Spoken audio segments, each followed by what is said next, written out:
হাওড়া জেলার ডোমজুর বিধানসভার সাপুইপাড়ার বসুকাঠি পঞ্চায়েতের প্রধান দেবব্রত মণ্ডলকে লক্ষ্য করে গুলি চালানোর অভিযোগে এলাকায় ব্যাপক চাঞ্চল্য ছড়িয়েছে। সূত্রের খবর, একটি বিবাহ অনুষ্ঠান থেকে বাইকে চেপে বাড়ি ফেরার সময় এক অপরিচিত ব্যক্তি হঠাৎই তাকে লক্ষ্য করে গুলি চালায়। দুটি গুলির আগে দেবব্রত মণ্ডলের বুকে এবং আশঙ্কাজনক অবস্থায় তাকে উত্তর হাওড়ার একটি বেসরকারি হাসপাতালে ভর্তি করা হয়েছে। ঘটনার খবর পেয়ে হাওড়া সিটি পুলিশের সিপি প্রবীণ কুমার ত্রিপাঠী সহ উচ্চপদস্থ আধিকারিকেরা ঘটনাস্থলে পৌঁছেছেন।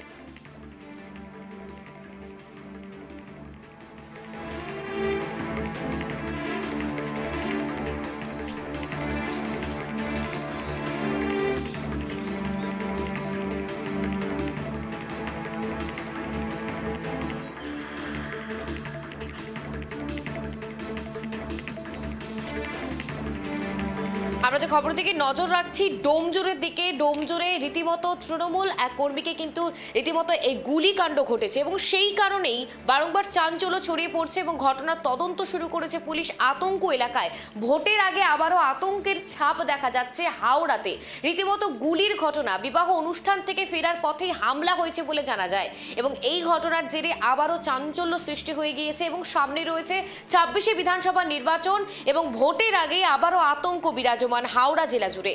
এবং হাওড়াতেই ঘটেছে এই ঘটনা, যেখানে দাঁড়িয়ে এক ব্যক্তিকে, পঞ্চায়েত প্রধানকে লক্ষ্য করে চলল গুলি। কিভাবে গুলিকাণ্ড ঘটেছে বা এর নেপথ্যে কি রয়েছে সেই দিকে কিন্তু নজর রাখছে পুলিশ প্রশাসন। রীতিমতো এই ঘটনার জেরে, এইভাবে প্রকাশ্যে গুলির জেরেই কিন্তু চাঞ্চল্য ছড়িয়েছে। এর আগেও আমরা দেখেছি কিভাবে এই গুলিকাণ্ড, গুলি বর্ষণ হয়েছে, কিন্তু তারপরেও দাঁড়িয়ে আমরা দেখছি এখনো সামনে রয়েছে 26শে বিধানসভা নির্বাচন। তার আগে এই ঘটনার জেরে চাঞ্চল্য গোটা এলাকায়। ঘটনার তদন্তে পুলিশ আতঙ্ক এলাকায়। বিবাহ অনুষ্ঠান থেকে ফেরার পথে হয়েছে হামলা, এমনটাই কিন্তু তথ্য উঠে আসছে। হাওড়ার ঘটনা বলছি, হাওড়ার ডোমজুরে দুটি গুলি বুকে লেগে গুরুতর দেবব্রত মণ্ডল, অর্থাৎ পঞ্চায়েত প্রধান দেবব্রত মণ্ডল, তিনি কিন্তু গুরুতর আহত অবস্থায় তাকে সরাসরি হাসপাতালে, বেসরকারি হাসপাতালে ভর্তি করা হয়। আর পুলিশ প্রশাসন সমস্ত ঘটনার তদন্ত শুরু করেছে। এই গুলির ঘটনা বারংবার প্রকাশ্যে আসে বিভিন্ন জায়গায়, বিভিন্ন সময়। এবার রীতিমতো আবারও দেখা যাচ্ছে এক রাজনৈতিক প্রতিহিংসার ছবি। সেখানে দাঁড়িয়ে এক পঞ্চায়েত প্রধানকে রীতিমতো লক্ষ্য করে গুলি। কি কারণেই গুলি করা হয়েছে, নেপথ্যে কি বা কারণ রয়েছে, তদন্ত শুরু করেছে পুলিশ প্রশাসন। আপনাদেরকে আবারও জানিয়ে রাখছি, বিবাহ অনুষ্ঠান থেকে ফেরার পথেই ঘটনাটি ঘটেছে। দুটি গুলি বুকে লেগে গুরুতর দেবব্রত মণ্ডল, তার বুকে দুটি গুলি লেগেছে পরপর। বিবাহ অনুষ্ঠান থেকে ফেরার পথেই হামলা হয়েছে, রীতিমতো তাকে বেসরকারি হাসপাতালে ভর্তি করা হয়েছে। শুধুমাত্র হাওড়ার ডোমজুর নয়, বিভিন্ন সময় বিভিন্ন জায়গায়, হরিদেবপুর থেকে শুরু করে আরও বিভিন্ন এলাকায় কিন্তু এভাবে প্রকাশ্যে গুলিকাণ্ড ঘটেছে। এর আগেও আমরা দেখেছি বিভিন্ন সময় বিভিন্ন জায়গায়, হরিদেবপুরে এক মহিলাকে লক্ষ্য করে প্রকাশ্য দিনের বেলা দিবালোকে কিন্তু গুলি করা হয়েছিল। তারই জেরে উত্তপ্ত হয়েছিল রাজ্য রাজনীতি এবং এরপর দেখা যাচ্ছে যে এক পঞ্চায়েত প্রধানকে লক্ষ্য করে চলেছে গুলি। কি কারণেই গুলিকাণ্ড ঘটলো, নেপথ্যে কেই বা কারণ আছে, কোনো আগে থেকে কোনো পূর্ব পরিকল্পনা রয়েছে কিনা সেদিকেও নজর রাখছে পুলিশ। এবং এই ঘটনা সত্যি উত্তপ্ত পরিস্থিতি সৃষ্টি করেছে হাওড়ায়। সেখানে সাধারণ মানুষ আতঙ্কে রয়েছেন, কারণ এভাবে যদি এক পঞ্চায়েত প্রধান, তাকে যদি এভাবে তার সাথে যদি এভাবে গুলিকাণ্ড ঘটে, তাহলে সাধারণ মানুষ কিন্তু আতঙ্কে রয়েছেন। কারণ তিনি একজন পঞ্চায়েত প্রধান, একজন রাজনৈতিক ছোঁয়া রয়েছে তার উপর, তার সত্ত্বেও তার উপর কীভাবে এই ঘটনা ঘটলো সেদিকে কিন্তু নজর রাখছে পুলিশ প্রশাসন। আমরা যে ঘটনার দিকে নজর রাখছি হাওড়ার দিকে, হাওড়ার ডোমজুরে একেবারে গুলিকাণ্ডর জেরে চাঞ্চল্য গোটা এলাকায়। দুটি গুলি বুকে লেগেছে সেই ব্যক্তির, দেবব্রত মণ্ডলের। এবং ভোটের আগে আতঙ্ক হাওড়ায়। ভোটমুখী রাজ্য, এসআইয়ের প্রক্রিয়া চলছে, তারই মাঝে একের পর এক গুলি বর্ষণ, গুলিকাণ্ডের ঘটনা বারংবার আসছে। রীতিমতো বিবাহ অনুষ্ঠান থেকেই তিনি ফিরছিলেন এই ব্যক্তি। এই মুহূর্তে আমাদের সঙ্গে টেলিফোন লাইনে রয়েছে আমাদের প্রতিনিধি চন্দন। চন্দন, কি জানা যাচ্ছে আবারও গুলিকাণ্ডর ঘটনা, তাও আবার পঞ্চায়েত প্রধানকে লক্ষ্য করে, নেপথ্যে কি কারণ রয়েছে?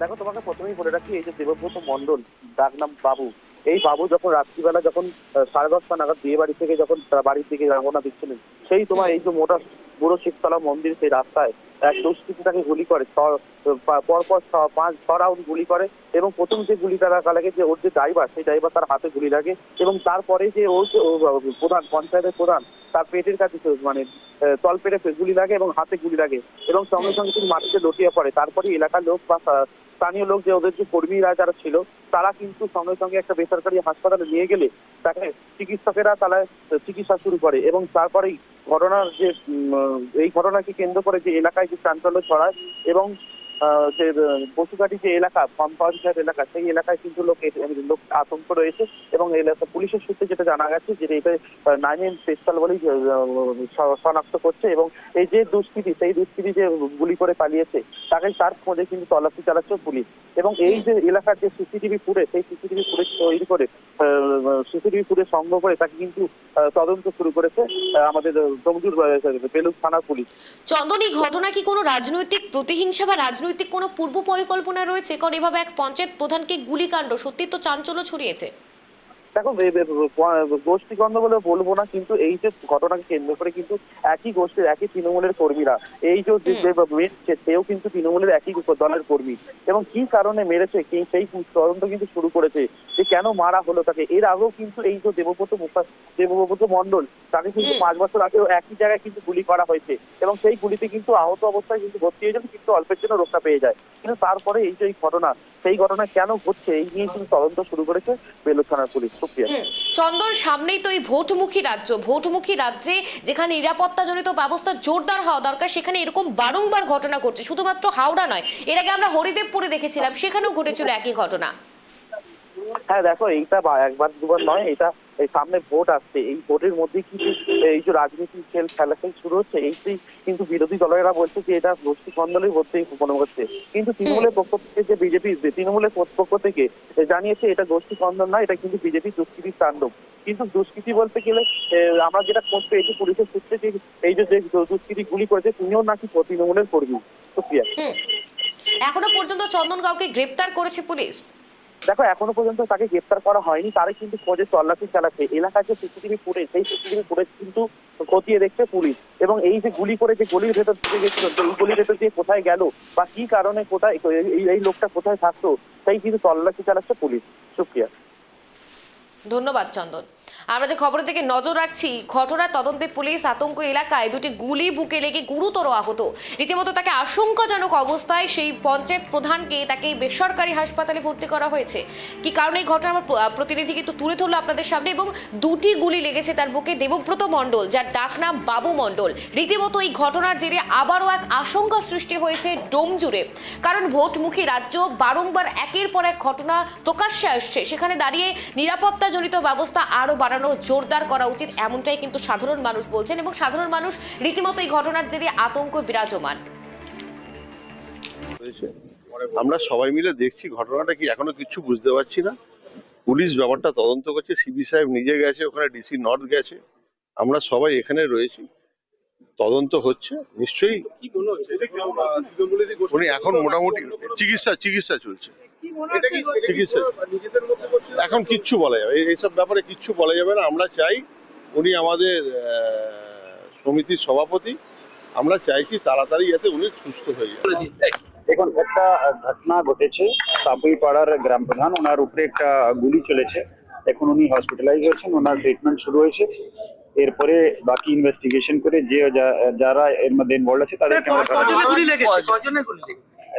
দুইজনের লেগেছে, একজনের এখানে নিচে লোয়ার অ্যাবডোমিনের দিকে লেগেছে আর একটা কাঁধে গুলি লেগেছে আর